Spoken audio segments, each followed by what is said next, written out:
Thank you so much. Thank you. I said I wish I was there but in person, and just wanted to thank as well for this opportunity that I had to be part of this fellowship and to do this fellowship and to get to know my colleagues. Actually, I just wish as always, you wish to have more time with amazing people in your training. I'll just share my screen. I'll share the presentation. So yeah, I started the fellowship after 3 months being in Ukraine on field work, but also just being home. And so I started in October, started working on this book manuscript, which is under contract with Polity. And it's of course for general audiences, which is also quite a challenge. For me, I've written shorter pieces for media, but also essays, kind of more creative prose pieces, but it's a challenge to kind of tell to large audiences about the war. And like during this fellowship, mostly I've been trying to navigate how to write about it, how to balance the kind of the research that I've done on the ground, but also the desk research that I've done, so environmental reports, to very kind of dry language, also through studying media pieces. Majority of the like most news that we have is usually from journalistic investigations, because the access to a lot of things is not available for scholars on the ground, including environmentalists, to actually obtain data. So it's been kind of a balancing act, trying to figure out how to write.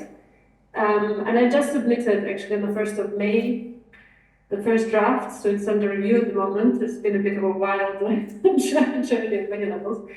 And it's supposed to first come in 2025. We'll see.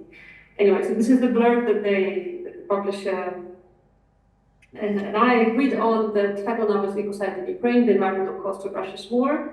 I can't say I'm fully happy with the title, but all of this has been a process of negotiation, and I'm also learning of like how to, I guess, work across different demands and visions. And so the book is under 60,000 words. It contains 6 chapters. Water, Zemlya, which we'll be talking about now in a bit more detail, air, plants, bodies, energy. And I've written during my fellowship this School of Advanced Studies. I've written 4 of these chapters, the ones highlighted in yellow. And I've kind of provided here a little bit of like the subheadings that they have inside, and the kind of stories that I cover, which would be from, of course, the Kakhovka flooding that followed the destruction of the Kakhovka Dam in the south of Ukraine, features in many prominently. I try to engage with research on endangered species. I write about landmines a lot. I write about contamination of water. So there's really like a really broad range of things. And what I was interested in as well, and I thought that what could my perspective bring in, like 2 things. Of course, that I'm writing not as an outsider, but somebody who is, while being abroad, still very much connected to things on the ground. And this is for me not just kind of case study picked, but it's destruction of home. So I really wanted to bring in my voice there, but also as a person trained in modern languages and cultural studies, I engage a lot with images, broadly speaking, imaginaries, the way we understand things. And I was interested in kind of writing the way war really changes our like meanings of things, usual things, including like air and like what do those things mean, and how this means are then represented, whether in visual or in written works. And while like they're not the main focus, but they kind of woven alongside facts and analysis of those facts. And I thought maybe I just read a short excerpt. Would be okay? Sure. Yeah. So this is from this chapter. It is chapter 2, chapter which is called Zemlya. I said like this is all quite fragmentary, the like, short pieces, and I'm gonna read the opening and then I'm gonna read the kind of the ending of it. So I'll start with the opening. And maybe here you will also see the way kind of Ukrainian words come in that also, for which I also blame in my modern languages training, I think. Okay. At times of war, soil holds deeply existential questions. In much the same way as Russian explosives disfigure objects into bent, melt, and burnt amorphous shapes, the war works meanings. Thus, meanings of the words soil, land, ground become meshed together. They become multiple by echoing each other, and still each separate word fails to communicate what that something more than land, soil, ground is. And here, I really, for me, it's a challenge also to kind of how to think without falling into the nationalist reductions attached to land or to ground, but not to devalue the kind of what is that more that land holds and why people refuse to live it.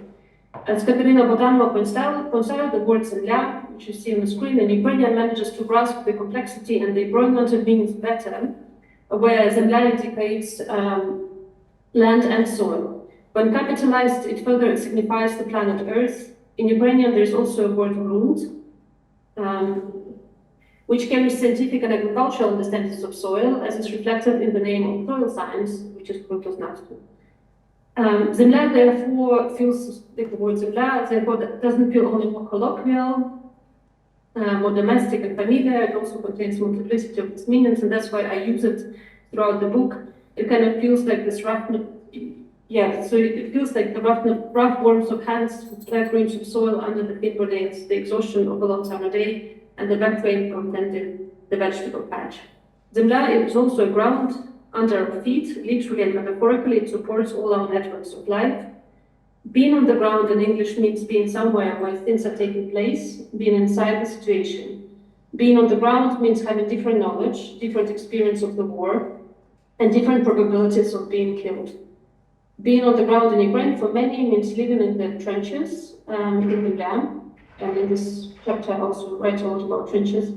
Being far away from Ukraine during the war means constantly thinking about those on the ground. It means being constantly aware of the kind of zemlya one is on and how much death or safety each zemlya might contain. Time operates differently, space operates differently, depending on whether one is inside or outside, depending on which zemlya one is standing on. Living through a war, one cannot escape thinking about zemlya all the time. In Ukraine, zemlya has long been associated with life and death. Zemlya rodit, farmers say, and zemlya gives birth. Traditionally, bodies of the deceased are buried in zemlya. Zemlya is also what you hear referred to in many Ukrainian churches as the earthly, this earthly world, the world full of earthly sorrows, in opposition to nebo, the skies, in Ukrainian, that holds life eternal.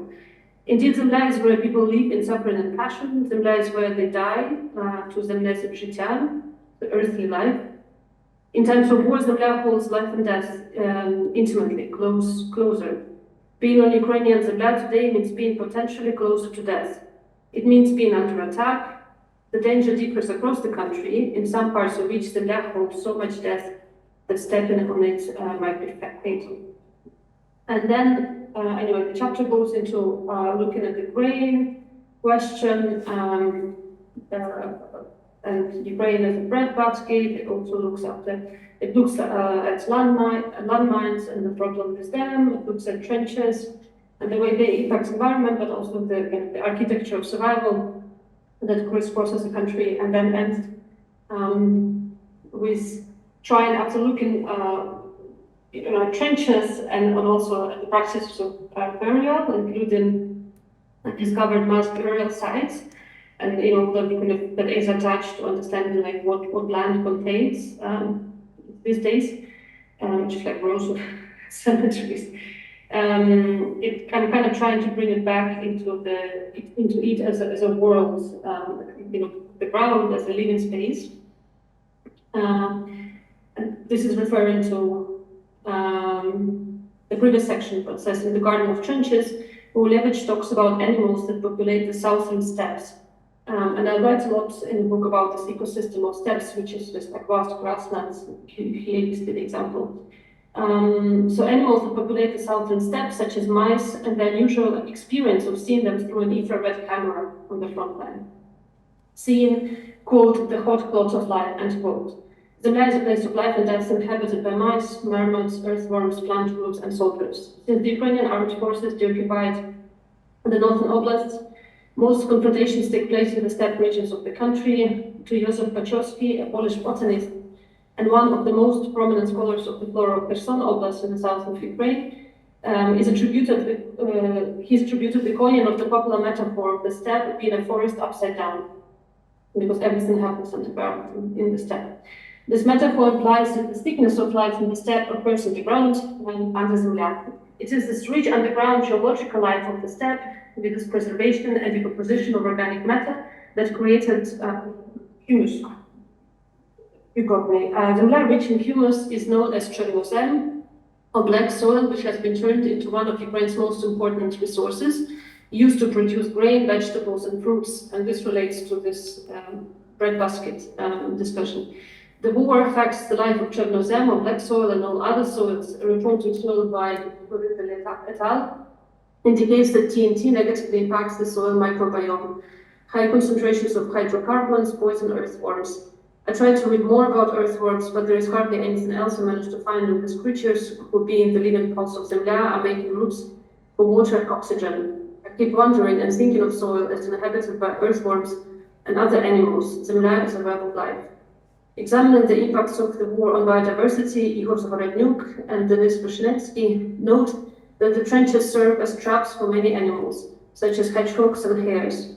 For example, one of the widely circulated videos from the front line documents a marbled polecat in Malodoroguznia, listed in Ukraine's Red Book of Endangered Species, who was found trapped in the trench. You can see a still from this video. Zagorodnyuk and Vyshnetsky also comment on the rise of mice populations in the war-impacted areas, which has been caused by the abandonment of agricultural fields. Mice are part of the frontline life, living in every corner of trenches, including UAVs and clothes, destroying food supplies, technology, and for humans carrying the risk of spreading diseases. Not all rodent species, however, are witnessing an increase in population. Some had been listed as endangered species before the war, while the ban on hunting and the desertion of territories by people might have resulted in the increase of populations of some burrowing animals. Many others have been put in greater danger. As with other changes, we cannot know for certain, as no environmental research is possible in the war-impacted territories. Mikhail Rusin, a senior researcher at the Schmalhausen Institute of Zoology, has examined the impacts of Russia's war on small mammals. The survival of many animals, such as brown squirrels and bobak marmots, is dependent on the grazing of cattle. While mines do not directly affect these rodents, people using severely mined territories for grazing, which in turn changes the habitats for brown squirrels and bobak marmots. At the same time, the habitats of some other small mammals might have been totally destroyed, as is the case with the many places flooded after the destruction of the Kakhovka Dam. For example, among the endangered species studied by Rusin is Norman's birch mouse, and I will show it. If you have fear of mice, please don't look. Realize maybe that because it looks like who is endemic to the steppes of Ukraine. According to 67 world the lower Dnipro region, flooded and severely damaged to the Kakhovka disaster. Measured by human standards, Norman's birch mouse is a small creature who easily fits into a human hand and whose tail is longer than its body. The tail helps it to balance as the mouse jumps and climbs. When the sky deepens to uncover the glimmer of stars, Norman's birch mouse is out and about, moving swiftly through the darkness. It likes sandy soils and unplowed grasslands, which means that for decades its world has been shrinking, destroyed by monocultural fields. In winter, Norman's birch mouse is hibernating, warmed by the spiders, butterflies, and beetles it caught through the summer and autumn. That is how life had been until in spring 2022. Norman's birch mouse emerged from winter hibernation to a world where many of the places it used to live in had now been occupied by Russians. Military vehicles and explosions became a new feature of the already cruel and disappearing world, yet on the 6th of June 2023, big water came and crushed the little pockets of life inhabited by Norman's birch mouse. After the destruction of the Kakhovka Dam, many expressed concerns that the habitats of Norman's birch mouse might have been totally destroyed. The impacted territories remained occupied and inaccessible to enable Ukrainian conservationists to assess the situation. In summer 2023, Norman's birch mouse unexpectedly emerged somewhere else. Mikhail Rusin found a previously unknown population in the Mykolaiv Oblast on the territory of the Ilana Steppe Nature Reserve. I learned about it as I visited the reserve in early August. As I moved through the reserve, I ended up constantly kneeling on the ground to be able to see a plant bed that was water bottle with a flower. I find myself constantly growing to Zemlya. I also visit the House of Nature, a magnificent, dilapidated building with a massive plaster wall picturing evolution and featuring an octopus, a jellyfish, a spider, a bear, an eagle, and many other animals. Darya Tsymbalyuk, whom you can see in the central photo, the director of the reserve, is fighting to preserve and renovate the building and dreaming of turning it into a research center for the restoration of the steppes, which, just like the plaster wall, are populated by many different species, including Norman's birch mouse. There is hope that with the need to cultivate contaminated lands, the hard work and knowledge of environmentalists will be better recognized and supported. At night, as I go outside to get some fresh air before sleep, I look up at the steppe skies of the open reserve. I watch them wondering what danger they hold amidst the stars. Mykolaiv Oblast constantly witnesses trajectories of missiles and drones.